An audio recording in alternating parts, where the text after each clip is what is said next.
Hey guys, welcome back to the Piston Show. I'm Keshi Dylan, and today I have a very special bike over here. This is the Triumph Daytona 660, which was just launched at the Malaysian Auto Show just a couple of months ago.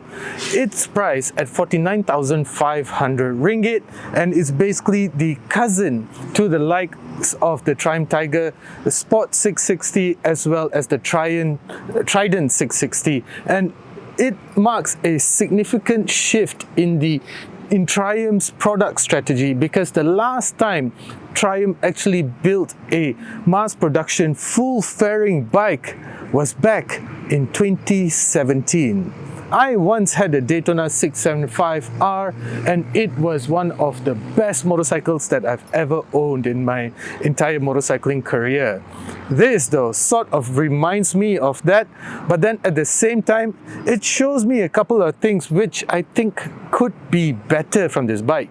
Yet at the price range at just 49,500 ringgit, it offers quite a lot of fun. What exactly does it do? How exactly does it feel? All of that and more after our short 60-second break where we acknowledge our sponsor. We'll be right back. Whether you ride for fun or for work, untoward incidents are bound to happen. That is why it is very important to have an insurance partner that takes care of you and your beloved motorcycle. I choose Berjaya Sompo Insurance because it gives me and my motorcycle everything that I need, including maintenance tips and comprehensive insurance coverage. I get complimentary personal accident coverage worth 5,000 ringgit, and Berjaya Sompo Insurance also covers my motorcycle for the agreed value of the sum insured. But to top it all off, I get complimentary 24/7 towing services of up to 100 kilometers with comprehensive coverage, so I know my bike will never be left stranded. On top of that, my insurance covers all riders, so I know my friends and family are covered when they ride my bike as well. With Berjaya Sompo Motorcycle Insurance, and it's the Good Riders Initiative, which is a testament to the company's continuous commitment to promoting rider safety, I know I'm always taken care of. Up ahead is the 17-inch wheels are wrapped in Michelin Power 6 tires, no dramas over here. It's not been raining, in fact it's been really hot, so in dry weather these are fantastic. They stick to the road really well, and stopping power is provided by twin 310mm discs grabbed by dual piston calipers. And then up ahead are Showa forks. These are not adjustable, yet at the same time these are a very nice balance of comfort, yet not as sporty as you would like it to be, because these are they feel like they're more tuned for comfort, and they have quite a lot of dive.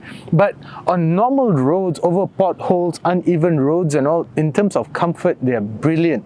But when you want to start pushing the bike, that is where it sort of feels a little bit too soft. And when you want the front end just to have a little bit more grip, I feel like it rebounds back pretty fast, and it just sort of does not have that front end confidence.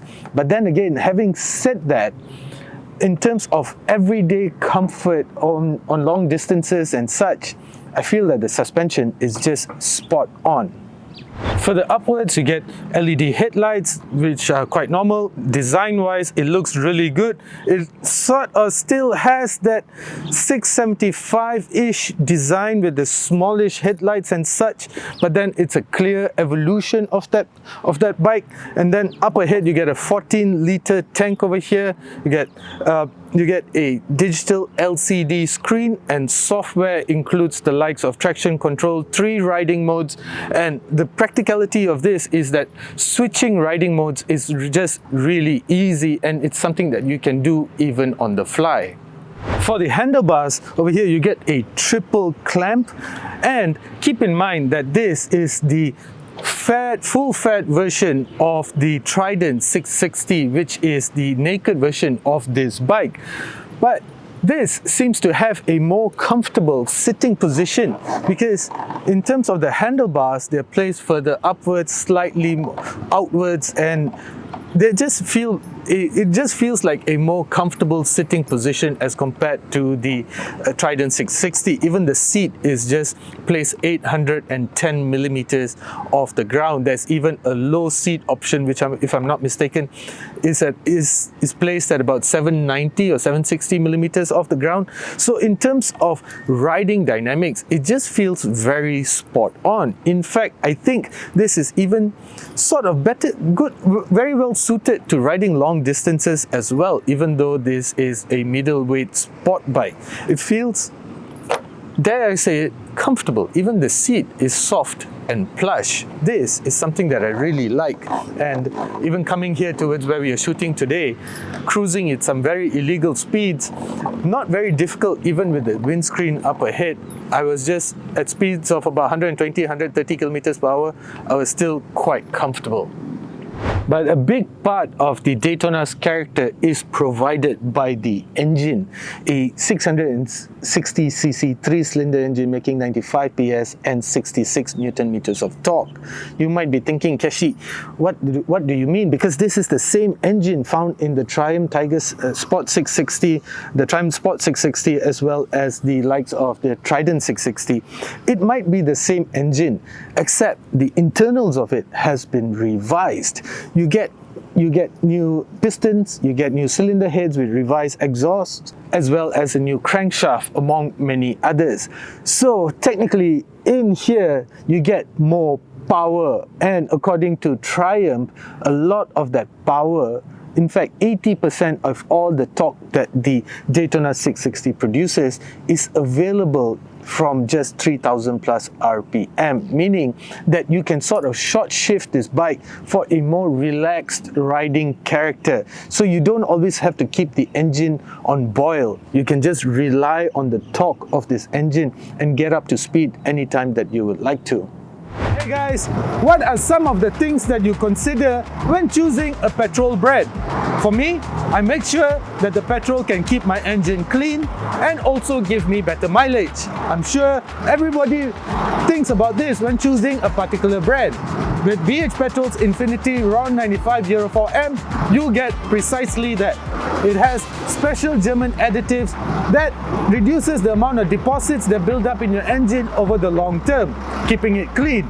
It also has improved friction modifiers that reduces the amount of friction that your engine has to go through, ultimately giving you better mileage and making BH Petrol's Infinity RON 9504M the right choice. Before moving along, no, I haven't forgotten, because I actually said that I was going to let you hear the engine and how it sounds like. So let's do that. Let me just first put this into neutral. There, got it.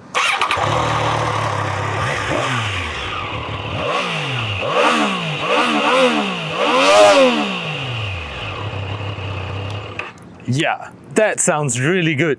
But guys, keep in mind that more power usually results in more heat. So the radiator of the bike has been redesigned and repositioned so it manages heat really well as well. Now, moving ahead, you get a tubular steel perimeter frame together with a steel swing arm. Now, you might think that sounds really heavy, but this bike just weighs 210 kg, which is really light. In fact, it feels very good. It feels very friendly, very approachable. It has a comfortable sitting position and approachable design, in fact, and it's really light at 210 kilograms. So all in all, managing the bike feels very easy. So the character of the Daytona 660 is one that is really approachable. You can get on this bike and immediately get comfortable with it.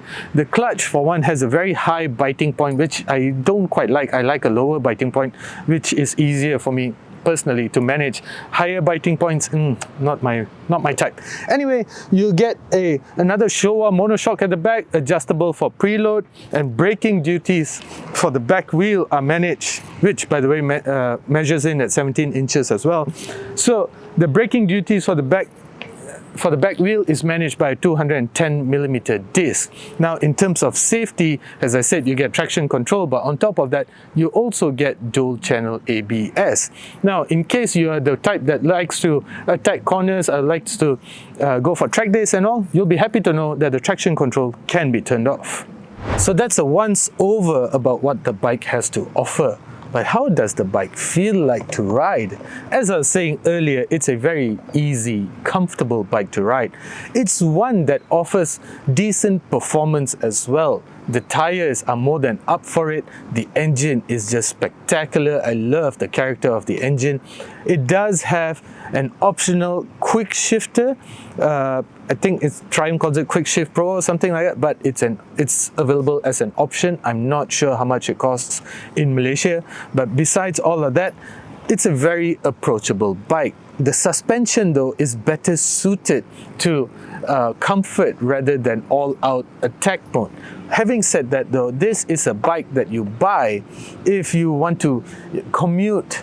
If you got long distances to commute, for example, I always like to use the example of living in Seremban and working in KL, which is roughly about a distance of 60 to 70 kilometers, or you can live in Rawang, Tanjung Malim. This is a bike that is very well suited for stuff like that because it's a comfortable, quick bike to ride.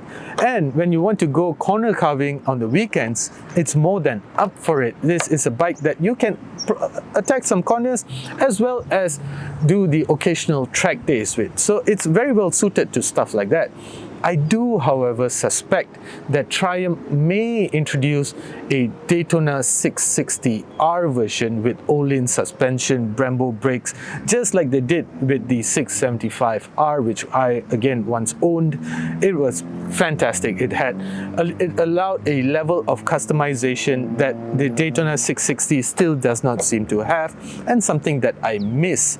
But again, it's a comfortable bike. It's a very approachable bike, and once you come to terms with it, which you can do fairly quickly, this is a bike that will just want you to push its limits and explore what it has to offer.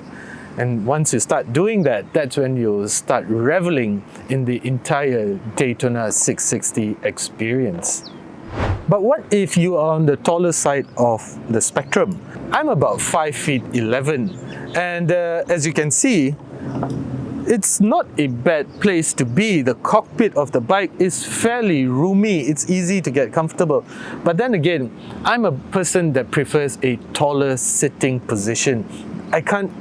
Even though it's comfortable, but if it were up to me, if I was spending my own money, I'll go for the Tiger Sport 660 because I find that to be a little bit more comfortable than the Daytona 660.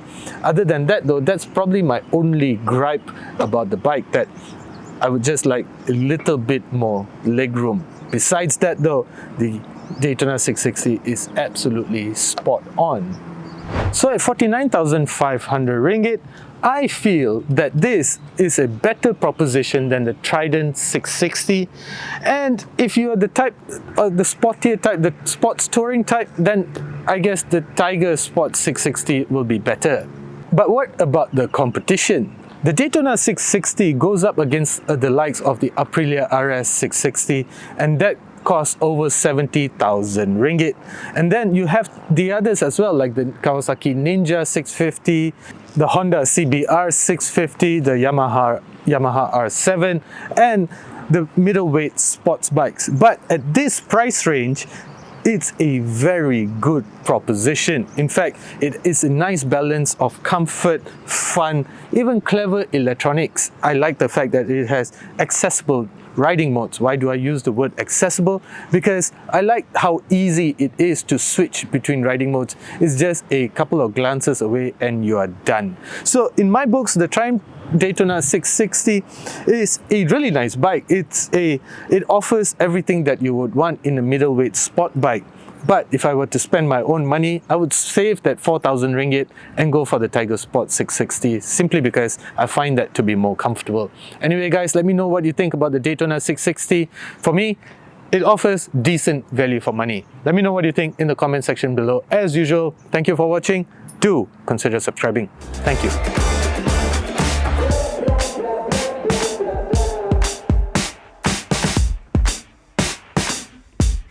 Remember that.